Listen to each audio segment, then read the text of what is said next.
The Where Our Minds Wander podcast may contain sensitive content and explicit language. Listener discretion is advised.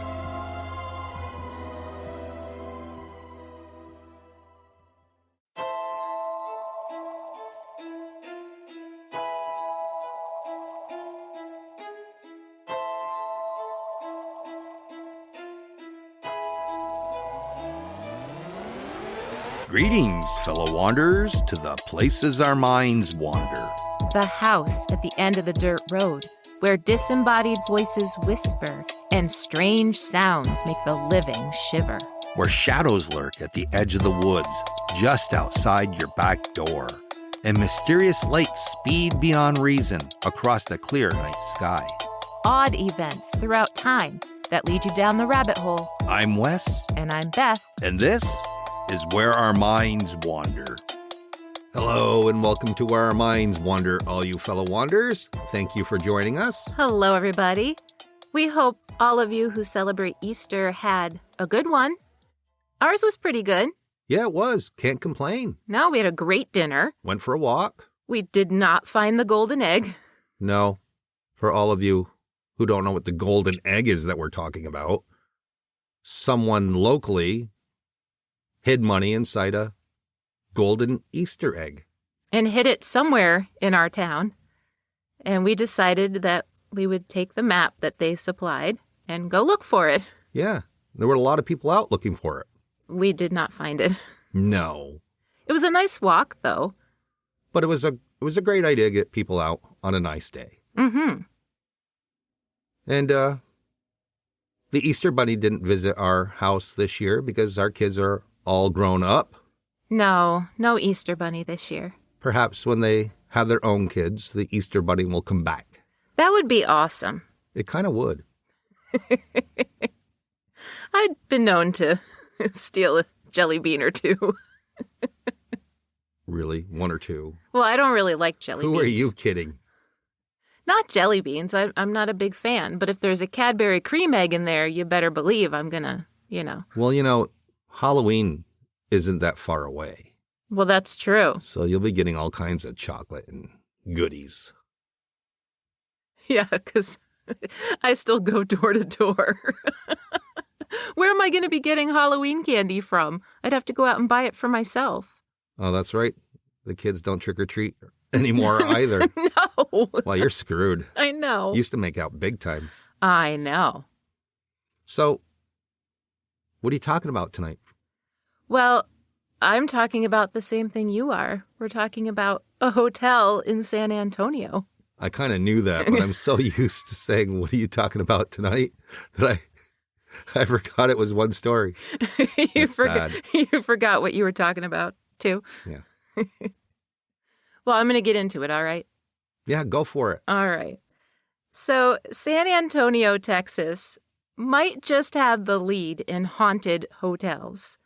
A while back, we covered Victoria's Black Swan Inn, which claimed to be one of the most haunted hotels in the city. Well, tonight, we are both going to talk about another San Antonio hotel that is said to have between 32 and 45 spirit guests who have never left. The 5-story Menger Hotel claims to be the oldest continuously operating hotel west of the Mississippi. And considering it literally sits right next to the Alamo, it's steeped in history. Unbelievably opulent and extravagant, the hotel brought in notable guests over the years, including baseball legend Babe Ruth and actresses Sarah Bernhardt and Mae West, as well as writer Oscar Wilde. But also Sam Houston, Generals Robert E. Lee, and Ulysses.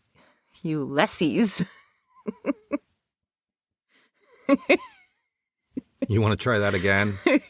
Ulysses S. Grant, and 11 presidents, including McKinley, Taft, Eisenhower, and Roosevelt.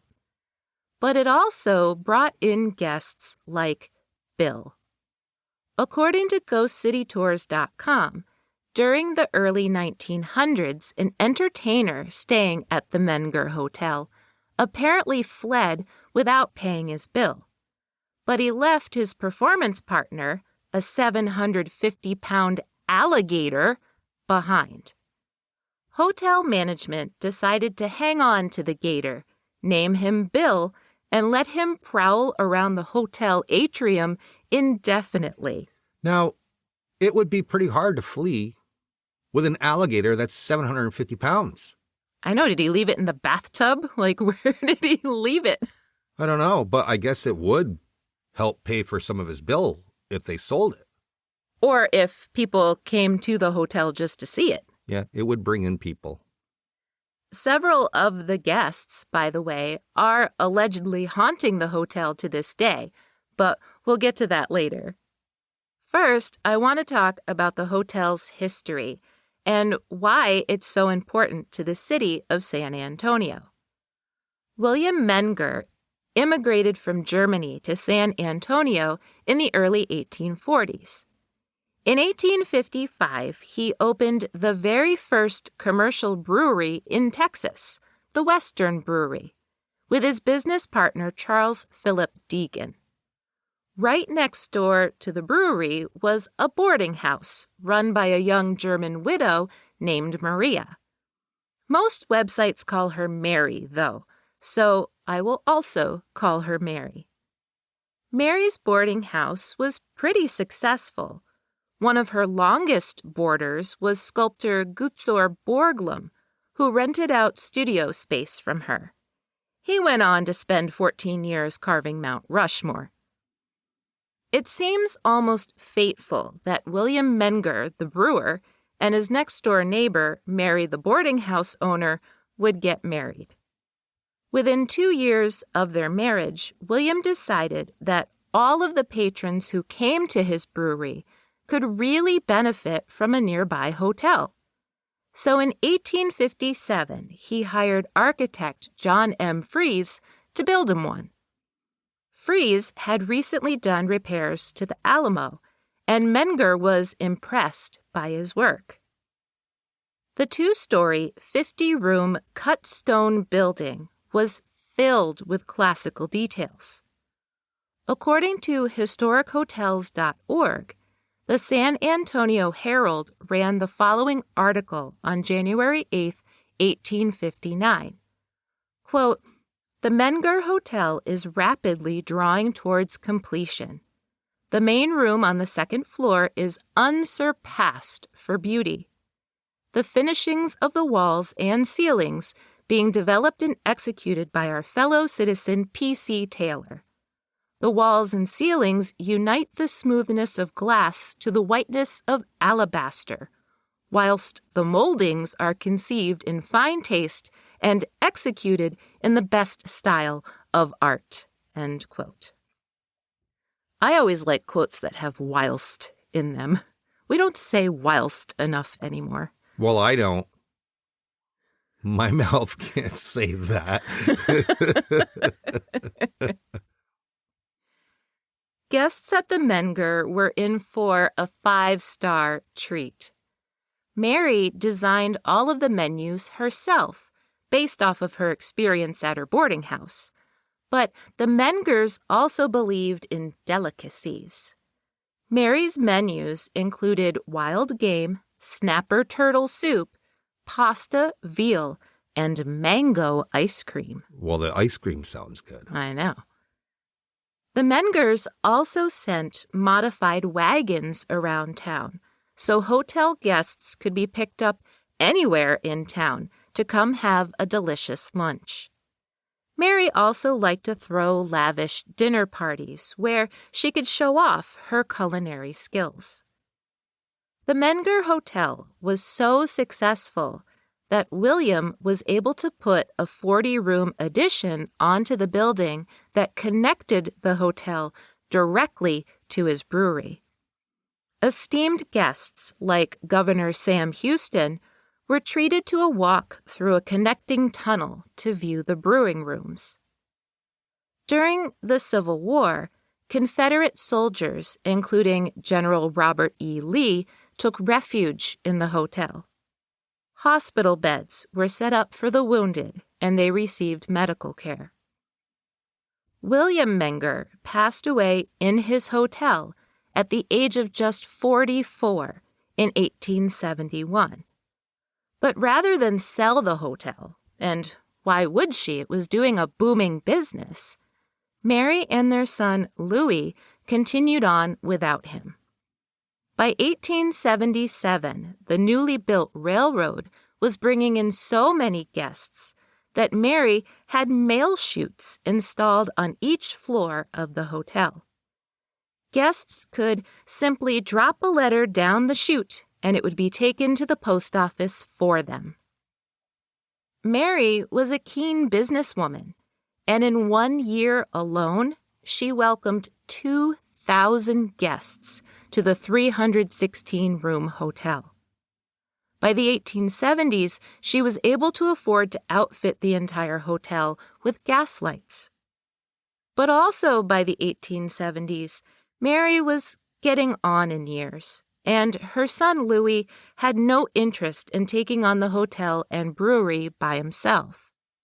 She sold the brewery in 1878, and in 1881 she sold the Menger Hotel to Major J.H. Campman for $118,500, which is about $2.8 million in today's money.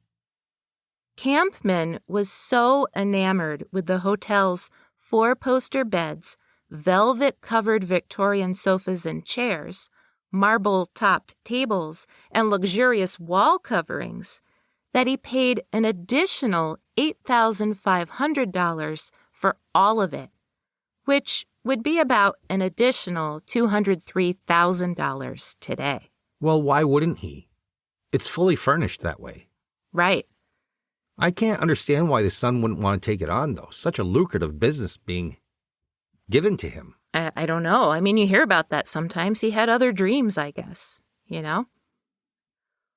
One of Campman's first orders of business was to install probably the most notorious of all the Menger Hotel's amenities, the Menger Hotel Bar. According to GhostCityTours.com, it was modeled after the House of Lords Club in London, and it was incredibly elegant. It included 3 rooms, the bar room, which was entirely paneled in cherry wood, or mahogany, according to what site you look at, and decorated with expensive French mirrors. There was also a billiards room and a reading room.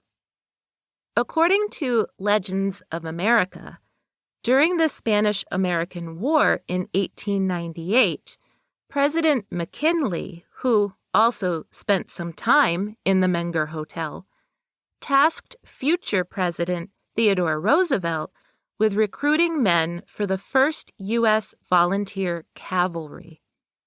Roosevelt pulled up a chair to one of the Menger Hotel bar's large round tables, and as each cowboy came in, he'd ply them with free drinks and recruit as many of them as he could. Once they sobered up, they found themselves the newest members of the cavalry, which later became known as the Rough Riders. They were the only regiment during the conflict to see combat. According to SavingPlaces.org, the large round table Roosevelt sat at is still there. The hotel bar shut down during Prohibition, of course, and the ornate and gorgeous bar itself was moved into storage. Apparently, part of it was bought by a group of San Antonio lawyers who had it cut into smaller pieces to fit inside their offices. Luckily, those pieces were brought back to the Menger and reinstalled once Prohibition ended. Despite the incredible history, the hotel wasn't without its tragedies.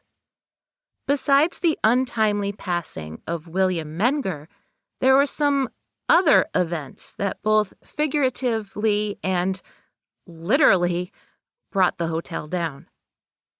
According to Ghost City Tours, on October 15, 1924, a gas explosion in the hotel kitchen ignited a fire that engulfed the entire third and fourth floors. All 101 guests were safely evacuated, thanks to one night clerk who acted quickly. But in their panic to get out, one of the guests actually pushed the night clerk down the stairs. Luckily, he was uninjured. But then the San Antonio Fire Brigade arrived. In their haste, the lead fire steam engine rammed into a full streetcar, injuring 5 people. One of those 5 was a fireman who was found unconscious under the wreckage. Some reports say it took over 45 minutes for the fire to be brought under control, and that it took out an entire city block, with damages estimated at $15 million. The hotel was rebuilt. And then fast forward to 1959, and one particular evening when the night watchman and the night clerk both noticed a suspicious-looking fellow holding a brown paper bag in his lap while he sat in the hotel lobby. The man, who came to be known as the Tall Bandit, went up to the front desk with his paper bag containing a blue steel revolver and told the 58-year-old clerk, Paul Cox, to empty the till of all the big bills. Cox did, and the Tall Bandit got away. But here's the thing. The Tall Bandit may have been a ghost. Because, like I said earlier, the general consensus is the Menger Hotel has 32 restless spirits that roam its halls, although some speculate it could be as many as 45. The best article I found about the hauntings was from TexasMonthly.com. In his article, Room with a Boo, Oh my God. it's the best title. But get this, it gets better. In his article, Room with a Boo, by country singer, songwriter, novelist, humorist, politician, and former columnist Kinky Friedman. Is there a better name than Kinky Friedman? Yeah, it's different. It's awesome. Anyway, in his article, Friedman wrote about Ernesto L. Malacara, a longtime employee of the Menger. Malacara shared that one time he watched what he first thought was a homeless woman enter the hotel lobby. She was dressed rather strangely, in lace-up leather shoes, a high-collared dress, and John Denver-style glasses. But Malacara decided to see if she needed assistance. So when he approached her and asked her if she was all right, she looked at him with, quote, the strangest, most ice-blue eyes, and she said she was fine. Malacara turned around, took about 5 steps, and turned back to ask her something, and she was gone. Friedman continues in his article that housekeepers at the Menger sometimes refuse to go into certain empty rooms alone because of the apparitions they run into. Guests have complained about one maid who repeatedly ignores them when they try to talk to her. When they describe her rather old-fashioned uniform, they are informed that no one employed there has been dressed that way in over 80 years. But Friedman, Kinky Friedman, My God. it's the best name. But Friedman claimed to have his own ghost encounter while on tour with Bob Dylan. Around 3 a.m. one night, he woke up in his hotel room to a beautiful young woman wearing a bandana on her head, except she was floating at the foot of his bed. She motioned for him to follow her, so he got out of bed, only to watch her float through the wall. Oh my, that must have been disappointing for him. I know. Kinky didn't get to live up to his name. No. He didn't end up having a good time. So keep in mind that Friedman is also a satire writer, so he could have been pulling our leg in this article, but there are so many other stories of paranormal encounters at the Menger Hotel that his story, although great, is just one of hundreds. And it's possible that his encounter was with Sally White. Sally's story is one of the tragedies at the Menger Hotel. According to Legends of America, Sally was a chambermaid at the Menger in 1876. Quick with a smile and very pretty, Sally was a favorite of Mrs. Menger's. But Sally's common-law husband, Henry, or Harry, depending on the source, Wheeler, was the jealous type. GhostCityTours.com says that after a particularly bad argument when Wheeler threatened to kill her, Sally ran to the San Antonio police station. The officers agreed to let her stay overnight in the courthouse, and then they went to search the house, but they didn't find any weapons. The next day, Sally returned to the house to gather some of her things so she could get to work on time. But as soon as she stepped into her home, Wheeler was waiting, with a pistol aimed at her. Sally ran as fast as she could towards the safety of the Menger Hotel, but he caught up with her and shot her twice, once in the stomach and once just to the left of her spine. They let her stay overnight in the courthouse, but they weren't smart enough to maybe go to the house with her. They searched for weapons and didn't find any, so, it was just a domestic dispute. In the 1800s, they're not going to take it very seriously, I don't think. Well, they don't now either. Right, but that's only one version of the story. Right. The other version of the story is slightly different. The other version is that after one argument on March 28th, Sally decided to stay overnight at the hotel rather than return home. Wheeler showed up at the hotel in a jealous rage and attacked her. Sally was badly injured. He shot her twice, and she died 2 days later. Regardless of which version is the true version, both of which I tried to verify but couldn't, the internet is adamant that the receipt for Sally's funeral, which was paid for by the Mengers, is on display in the hotel. They paid $25 for the funeral service and $7 for her coffin. So, of course, I tried to look for a picture of this receipt hanging on the wall at the hotel, and I couldn't find that either. But I did find numerous newspaper accounts about several murders and even some suicides at the hotel. The first murder was in 1890, when an insurance agent walked into the bar, pulled out a 6-shooter, and shot a hack driver named Jim Draper. The shooter, a Mr. H. Childers, was sentenced to 25 years, which was later reversed, and he was released on bond.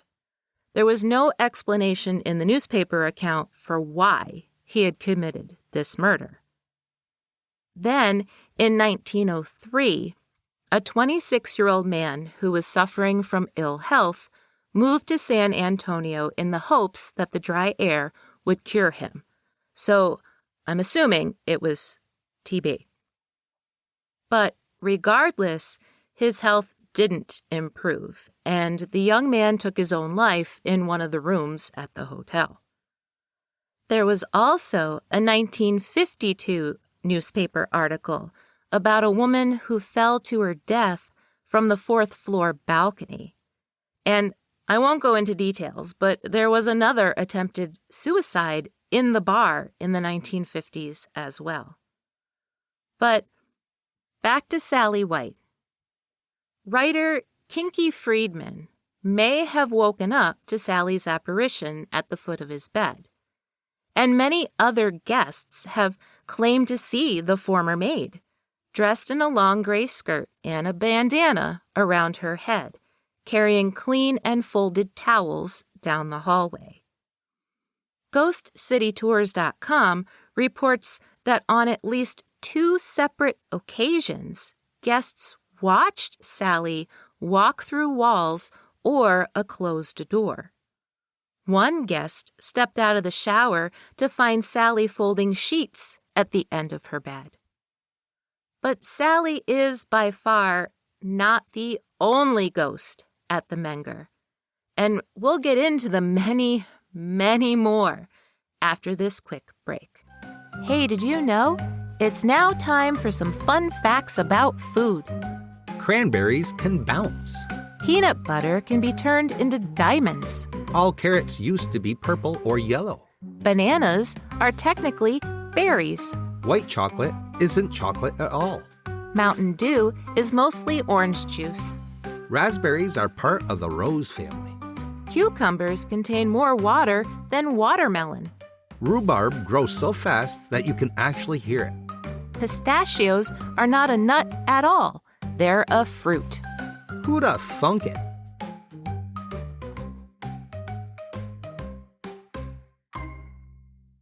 All right, we're back, and I'm going to pick up where Beth left off before the break, about the ghost of the Menger Hotel. Guests have reported, and in some cases complained to the staff, about all kinds of strange things at the Menger. From witnessing beds actually levitating off the floor, to hearing rapping sounds in the walls, and seeing translucent faces in the mirrors. According to AlamoCityGhostTours.com, during the summer of 2017, a honeymooning couple from Boston took several photographs of the main parlor. At the time, they were alone in the room. Later, when they looked at the pictures, they were shocked to see the reflection of a man dressed in 19th century clothes in the parlor mirror. They said that he was also holding a camera, but one from the late 1800s. Other guests have sworn that they've seen the faint reflection of a Confederate soldier's face with sad eyes, staring back at them as they looked into the mirror. Moving on to the hotel kitchen, staff have had the unnerving experience of watching utensils float through the air. But it seems as though the kitchen ghost tries to be helpful, just like Mabel the housekeeper. According to Alamo City Ghost Tours, in 2022, a woman named Diane was staying in room 217. As she settled in for the night, she realized that she forgot to call the front desk to ask for a wake-up call. As she reached for the room phone, it rang. When she picked it up, a woman's voice said to her that her name was Mabel and asked Diane if she needed a wake-up call. Diane said yes and hung up. The following morning, she went to the front desk to say how much she appreciated Mabel's call. The front desk clerk insisted that there was no one on staff by that name, but there was a housekeeper named Mabel who passed away in room 217 decades before. Another specter that might be trying to help is the ghost on the 3rd floor. Guests who take the old elevator in the hotel sometimes say that despite wanting to go to the 2nd or 4th or 5th floor, the elevator makes an unscheduled stop on the 3rd floor. When the door opens, they can clearly see the faint outline of a person standing at the end of the hall. The figure slowly disappears and the elevator's door closes and resumes its journey. Now, some of these entities are spotted more than others, like the woman in the blue dress. She sounds like the woman Ernesto Malacara ran into, the one he thought was a homeless woman. It is said that she wears small wire-framed glasses and a tasseled beret, and she likes to quietly sit in the main lobby and knit. Then there's the man in the buckskin jacket and gray pants, who gave one guest quite a fright when she came out of her hotel shower and saw him standing in her room. She said that he seemed to be in the middle of an argument with someone that she couldn't see at all. She heard him say, "Are you going to stay or are you going to go?" 3 times before he dissipated, according to Legends of America. Because of the hotel's immediate proximity to the Alamo and its connection to the Confederate Army during the Civil War, there are plenty of soldiers' ghosts that appear on the property also. One soldier, dressed in a tattered uniform from the time of the Alamo conflict, is said to wander the hotel courtyard at night, as though he is on watch duty. Nicknamed the Sentinel, he often stops during his walks and turns to look at the Alamo with distress. Visitors who have tried to get closer to the apparition say that the young man dissipates before they can reach him, and that no matter the temperature that night, there is a chilling cold spot left behind where he was standing. One of the Menger Hotel's hallways runs alongside the courtyard, and despite seeing no one outside, guests walking down the corridor late at night have claimed to have heard a man whispering close by. It's an urgent whisper, as if a soldier is trying to relay an important message. When they follow the sound, it always leads them to one specific window. When they look out, they either see nothing at all, or they catch a fleeting glimpse of a second Alamo soldier, but not the Sentinel. The faint shimmer of a man stands still, holding his hands out and looking as though he is calling out to someone. When people have tried to record the whispers, they sometimes get the phrases, "They're coming," "Hold the line."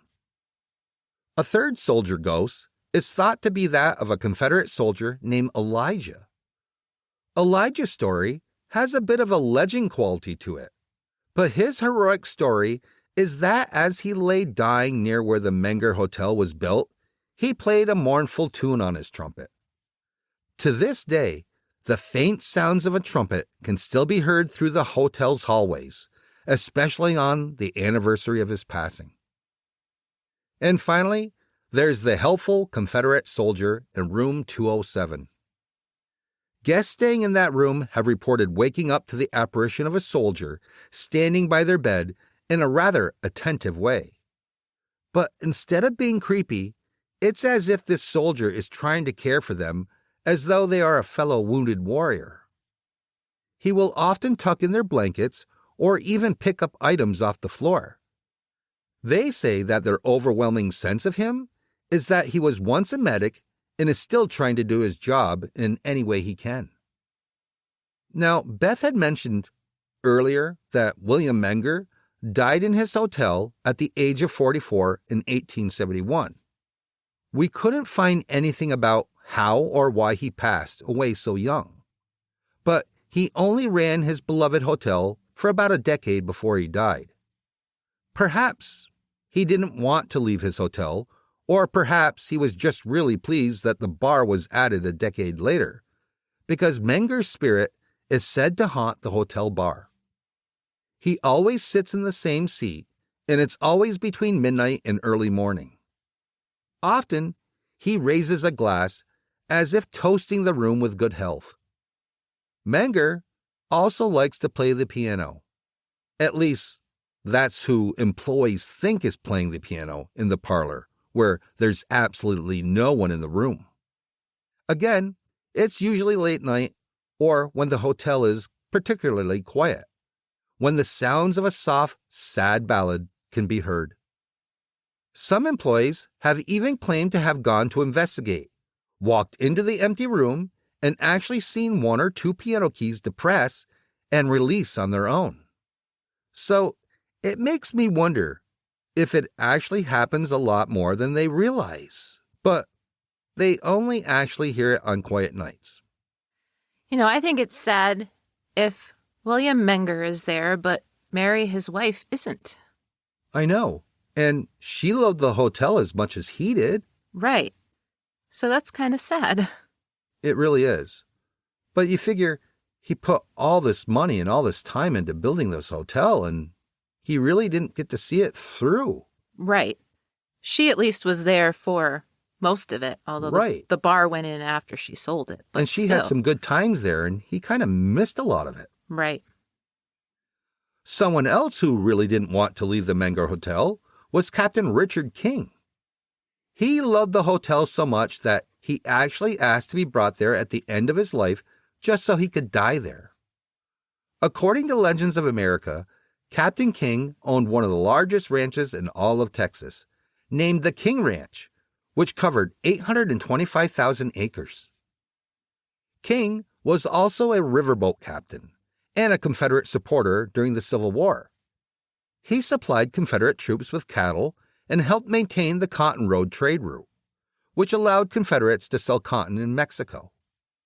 At Christmas time of 1863, Captain King was warned ahead of time that the Union Army was coming, so he fled his ranch, leaving his wife and children behind in the care of ranch hand Francisco Alvarez. When the Union soldiers arrived and Alvarez tried to tell them that only women and children were inside, they killed him, ransacked the house, and imprisoned the remaining ranch hands. Captain King hid out in Mexico until he was awarded amnesty in 1865. But throughout his time in Texas, Captain King loved the Menger Hotel, so much so that he was given his own personal suite.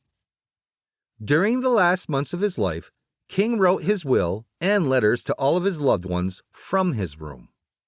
He died in his room, just like he wanted to, and his funeral was held in the hotel parlor in 1885.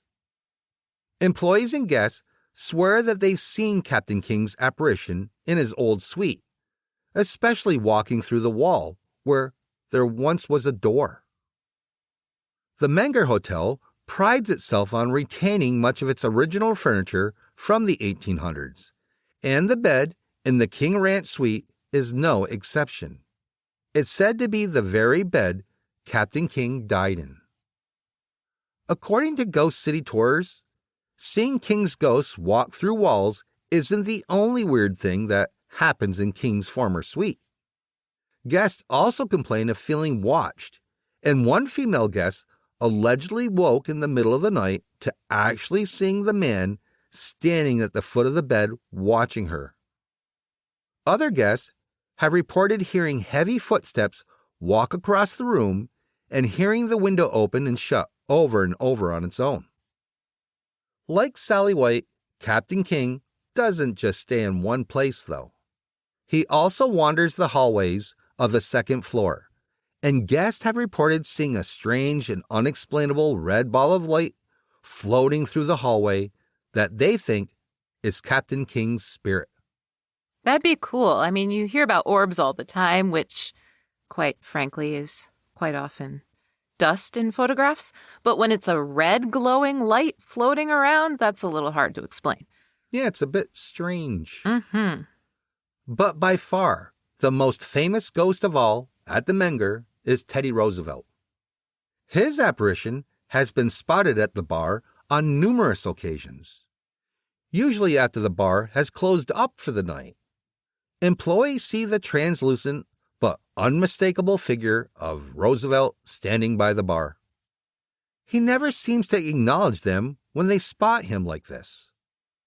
But when he's seen sitting at the bar, well, that's when he's allegedly quite vocal, hollering at the employees and even trying to start conversations.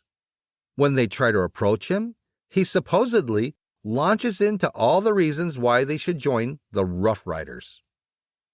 According to Ghost City Tours, most employees are pretty excited to catch a glimpse of Roosevelt. But that wasn't the case with at least one new employee. Perhaps no one warned him ahead of time. But one night, while he was closing up and alone in the bar, he saw a man sitting at the bar. Thinking it was someone who had snuck in, The employee stared at him, and Roosevelt stared right back. When the employee realized that the figure wasn't quite solid, he freaked out and ran for the front door, only to find it locked from the inside. Completely panicked, the man pounded on the door, yelling to be let out. Eventually, another worker in the hotel heard him and came to let him out, but the terrified employee refused to ever enter the bar again. You know, I would think that if you worked there, you would have to be the type of person who's not afraid of ghosts at all. Especially if there's 32 of them. You have to be pretty easygoing about the ghost thing. Yeah, well, it sounds like they all want to be there, though. The ghost, I mean. Yeah. I mean, for the most part, none of them sound threatening in any sort of way, which is unusual for us, because usually when we tell a story about a haunted place, there's at least some sort of negative energy. But all of these seem very positive, like they loved the hotel and life, and that's why they're still there. Yeah, I mean, if you're going to see a ghost, these are the kind you want to see. Yes. They're quite pleasant. Yes. So, I guess, based on where the hotel is and the number of tragedies that actually occurred inside it, it's actually kind of surprising that there aren't any negative or angry spirits there, or at least some sort of dark energy. Well, yeah, with the Alamo right next door, literally, Yeah. you would think that there would be some sad or, but I'm glad there isn't. It's nice to do a story about, pleasant ghosts. Yeah, for a change. For a change. Well, there you have it. The Menger Hotel. Pretty cool place if we ever make it to San Antonio. Did you ever go to San Antonio when you were in Texas? No. No. I had been to, of course, Houston. Austin. Right, I lived in Austin. Right. And Dallas. I never made it to Corpus Christi, and I really want to because I hear it was quite beautiful. But I loved Texas. It was one of the best places ever to live. I've only ever been to Amarillo, Texas. Oh, I've been to Amarillo. Yeah. We went to the Mitchell Steakhouse. Really? I think it was called the Mitchell Steakhouse. It was one of those places where it was, you could eat the 48-ounce steak or whatever, however many ounces it was, and the potato and, Nice. Yeah, when I was there, it was in the 80s, and I guess it's quite a different place than what it is now. I mean, we had a blast there. I mean, being in our 20s and being in Austin, Texas, it was just the best time ever. I mean, the bars were great. The food was great. Couldn't ask for more. Well, if we ever make it to Texas together and we go to San Antonio, we know where we have to stay. One night at Victoria's Black Swan Inn, and at least 2 or 3 nights at the Menger Hotel. That sounds like a plan. That's a plan. So, as always, if you'd like to know more about this episode, check out our show notes. That's where all our sources are. Thank you again for joining us, and we'll see you all next week for an all-new episode of Where Our Minds Wander. See you soon.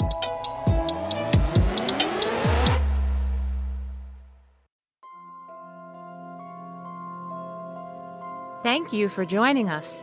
We look forward to traveling with you again to the places where our minds wander. If you like what you heard, please take a moment and provide us with a 5-star rating and a comment on your favorite listening platform. It really helps us move up the list and become more visible on the podcast charts so new people can find us. And thank you all for your continued support. See you next week for an all-new episode.